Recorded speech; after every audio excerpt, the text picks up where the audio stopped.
Chris Bumstead et Ramon Dino, les deux culturistes qui suscitent aujourd'hui le plus d'attentes et de fascination. Ces deux athlètes ont construit la rivalité la plus marquante de ces dernières années, probablement depuis l'époque de Phil Heath et Kai Greene, malgré leurs catégories différentes.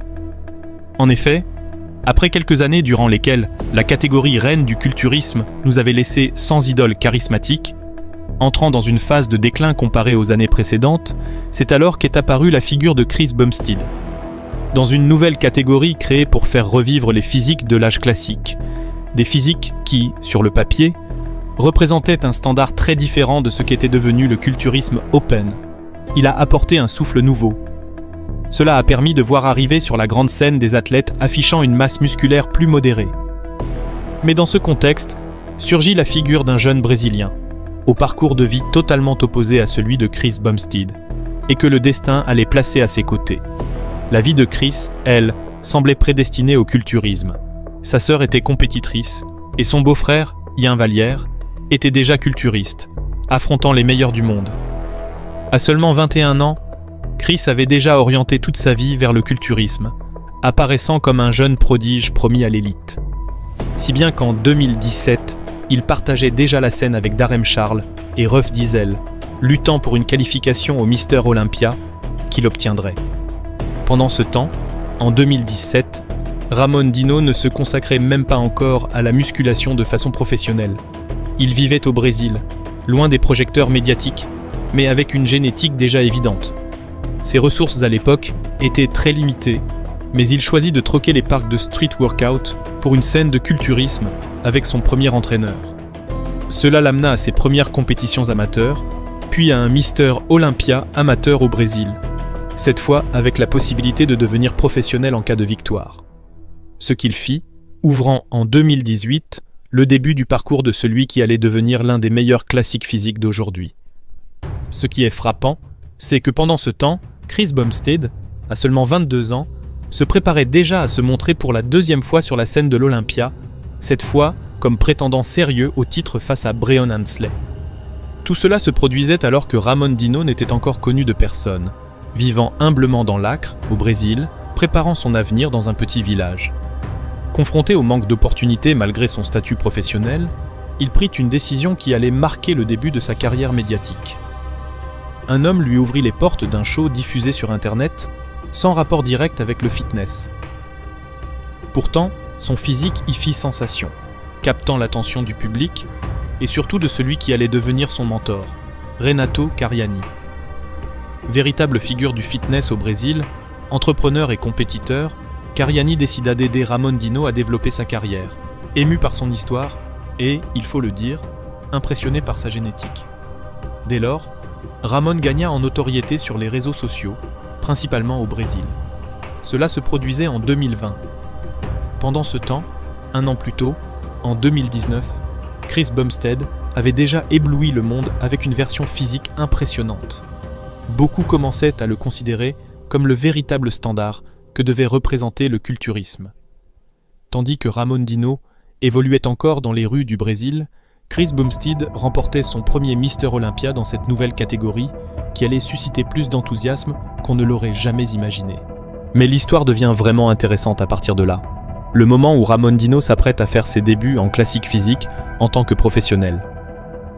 Nous sommes en 2020 et s'il n'était pas encore aussi médiatisé qu'aujourd'hui, les attentes commencèrent à grandir au Brésil, même s'il restait un inconnu pour les fans internationaux. Rappelons qu'à peine quelques années plus tôt, il passait encore des barres de calisthénie aux haltères de la salle de sport. Avec Renato Cariani, fébrile et enthousiaste, Ramon Dino fit son premier pas sur une scène professionnelle à Alicante. Difficile alors d'imaginer l'ascension fulgurante qui l'attendait. Il affrontait des culturistes comme Fabian Mayer et Madelman, mais dès la présélection, il fut confirmé dans le top 3 pour son tout premier concours pro. Ce qui devait être un simple début se transforma en un affrontement à 3. Fabian Mayer à gauche, Ramon Dino à droite, luttant pour une qualification à l'Olympia réservée aux deux premiers. Les comparaisons furent intenses, et bien qu'il soit difficile de prédire le vainqueur, son entrée dans le top 3 enthousiasma Ramon et toute son équipe, car le rêve de l'Olympia devenait possible. Les comparaisons se poursuivirent en finale avant que les juges ne rendent leur verdict. Pendant ce temps, Chris Bumstead présentait la meilleure version de sa carrière à l'Olympia 2020, une condition physique presque parfaite, sans faiblesse, véritable étendard de la catégorie. Ni Ruff Diesel, ni Breon Ansley ne semblèrent capables de l'approcher cette année-là. La bataille se joua directement entre Chris et Ruff Diesel, avec un résultat clair. À ce stade, Chris Bumstead avait déjà conquis toute la reconnaissance du monde du culturisme, sachant qu'il pouvait entamer une dynastie que rien ni personne ne semblait pouvoir arrêter. Sa supériorité sur le reste des compétiteurs était telle qu'il aurait fallu un bouleversement total pour qu'il ne répète pas l'exploit l'année suivante. Et en effet, les choses ne furent pas très différentes l'année d'après. Sauf qu'un nouveau compétiteur faisait désormais son entrée, Ramon Dino. Le Brésilien, la même année où il devenait professionnel, se retrouvait déjà à se battre dans ce top select des compétiteurs de l'Olympia. Personne n'aurait imaginé voir Ramon dans ce line-up parmi les meilleurs du monde, pas même lui, tant son ascension avait été fulgurante. Peu savaient alors, en 2021, que ce numéro 16 qui croisait le regard de Chris Bumstead deviendrait son plus grand rival, l'homme avec lequel il partagerait les unes des prochaines années. Malgré cela, Chris Bumstead valida son triplé consécutif et décrocha son 3e Mister Olympia. Mais cette fois, contrairement aux précédentes, on sentait que des rivaux solides commençaient à émerger, tout comme Chris lui-même l'avait fait à ses débuts. Ramon Dino, lui, ne s'arrêta pas. Il remporta d'autres compétitions professionnelles, prouvant que ce n'était pas le fruit du hasard, notamment en s'imposant au Muscle Contest Brésil, puis en obtenant une 2e place à l'Arnold Classic, juste derrière Ruff Diesel, rival direct de Chris. Dès lors, plus aucun doute. Ramon Dino était devenu une réalité. En seulement 2 ans, il était passé des rues du Brésil à principal rival de Chris Bumstead. Aucun culturiste ne déplaçait autant de monde que Bumstead, et la catégorie classique physique générait désormais une ferveur qu'elle n'avait jamais connue auparavant. La IFBB avait trouvé ses 2 visages, Ramon Dino et Chris Bumstead. 2 histoires de vie totalement opposées, mais qui, paradoxalement, avaient redonné vie à ce nouvel Olympia. Le débat se concentra sur eux deux, les attentes se cristallisèrent autour d'eux, jusqu'à ce qu'une confrontation directe s'impose, un face-à-face au Mister Olympia 2022.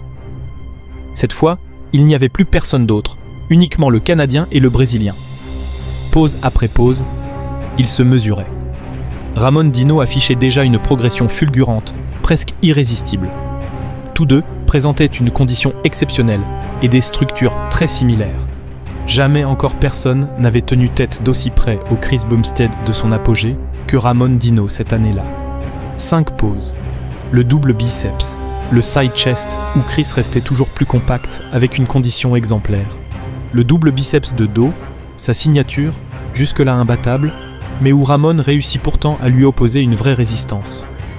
Ce fut l'un des Olympias les plus attendus depuis longtemps, une rivalité comme les fans les rêvaient.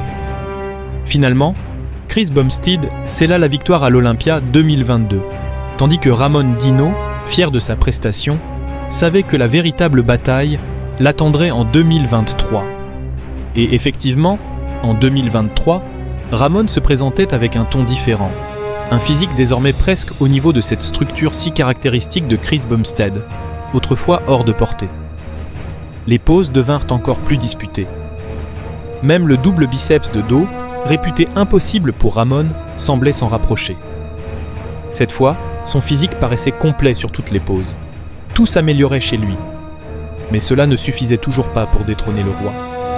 Chris Bumstead se couronna pour la 5e fois consécutive, enrichissant l'histoire de cette catégorie. Grâce à l'ascension de Ramon Dino, la classique physique était devenue plus compétitive que jamais, au point de semer le doute dans l'esprit des spectateurs. Chris pourra-t-il maintenir un tel niveau face à un Ramon qui l'a déjà poussé dans ses retranchements ? Ce sont précisément ces rivalités qui alimentent l'attente et l'émotion à l'approche de la prochaine édition. Dans quelques semaines à peine, nous saurons si Chris Bumstead est capable de garder le rythme face à une nouvelle génération d'aspirants lancés à toute vitesse vers le trône. Jusqu'où ira la véritable fin d'un compétiteur qui a déjà tout gagné ? Ramon Dino pourra-t-il apporter ce petit supplément à son physique pour vaincre enfin celui qu'il n'a pas encore pu battre ? Il ne reste plus que 3 semaines pour le découvrir. Mais le doute s'est encore accentué après le dernier Arnold Classic, où Wesley Vissers a surpris tout le monde en raflant le titre que beaucoup voyaient promis à Ramon Dino. Cela soulève encore plus de questions. Où cela place-t-il Ramon Dino? Que se passera-t-il s'il parvient à présenter sa meilleure version? Et si Wesley arrive au niveau de l'Arnold Classic, Chris Bumstead pourrait-il enfin perdre son championnat s'il n'atteint pas une condition parfaite? Toutes ces questions trouveront réponse dans à peine 3 semaines au Mister Olympia, que nous couvrirons évidemment ici sur la chaîne. Alors préparez le popcorn, car ce qui s'en vient sera grandiose. Sur ce, je vous salue, je vous embrasse, et votre compagnon vous dit à très bientôt.